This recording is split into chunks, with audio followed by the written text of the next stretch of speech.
I'm 68 years old, retired from a lifetime of working in civil engineering, mostly water systems, well drilling, and rural infrastructure. I moved into this quiet little community expecting peace, fishing trips, and coffee on my porch. What I didn't expect was a power-tripping HOA president who thought shutting off a man's water was a fine way to teach him a lesson. It all started over a bird feeder. Yep, a $15 wooden bird feeder hanging under my porch. I've had one everywhere. I've lived since 1976. The HOA president, Karen, yes, that's actually her name, claimed it attracted unapproved wildlife. I laughed and told her I'd keep it. A week later, I received a notice. Failure to comply will result in escalating fines. I ignored it. Then came the second letter. Then the third. Finally, one morning, I turned on my kitchen faucet and heard nothing but a hollow sputter. The HOA had shut off my water. At 6 a.m. in winter, over a bird feeder, I marched to the HOA office.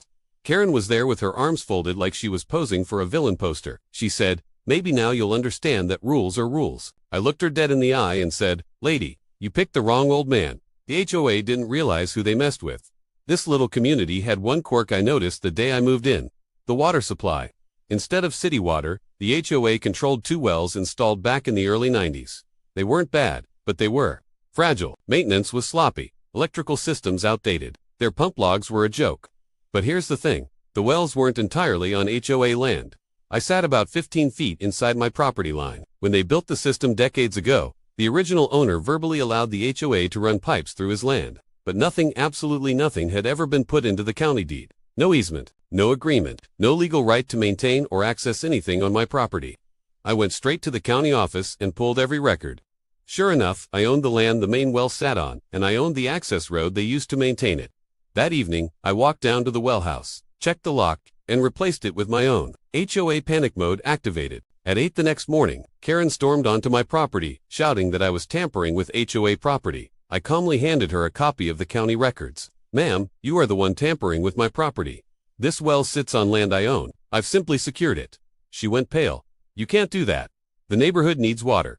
I folded my arms. So did I. Within 2 hours, the entire HOA board showed up, angry, sweaty, frantic. They demanded I give them access. I replied, "You cut off my water without notice, so I'm performing a safety inspection on the well you apparently think you own." They threatened legal action. I invited them to go ahead. The legal reality slapped them hard. 3 days later, their lawyer called me, but his tone was very different. He apologized. He admitted the HOA had no legal right to the well, the pump house, or the access road. He asked politely if the HOA could regain access so residents wouldn't lose service. I told him, "Sure, but things are going to change." And that's when I laid out the terms. My water gets restored immediately. No fines over bird feeders, garden gnomes, porch flags, or anything similarly petty. HOA pays me a monthly land use fee for placing community infrastructure on my property, retroactive 5 years. Karen resigns as president. The lawyer sighed. "They're not going to agree to that," I replied. "Then I'll be drilling a private well for myself and locking the HOA out permanently. Your entire community will be without water in 72 hours. The board meeting was priceless. They called an emergency meeting, packed room, worried residents, angry questions. A few shouted at Karen directly, "You shut off a man's water. Over a bird feeder, you put the whole neighborhood at risk." Karen tried to lie her way out of it, until I stood up and played the audio recording I had from that morning. "Maybe now you'll understand that rules are rules." Silence. Then anger, but not toward me. They voted her out on the spot. The remaining board members accepted every one of my terms. By the end of the week, my water was restored. The HOA signed a 20-year lease for use of the well land. I received a nice retroactive payment. And my bird feeder. Still hanging, still feeding cardinals every morning.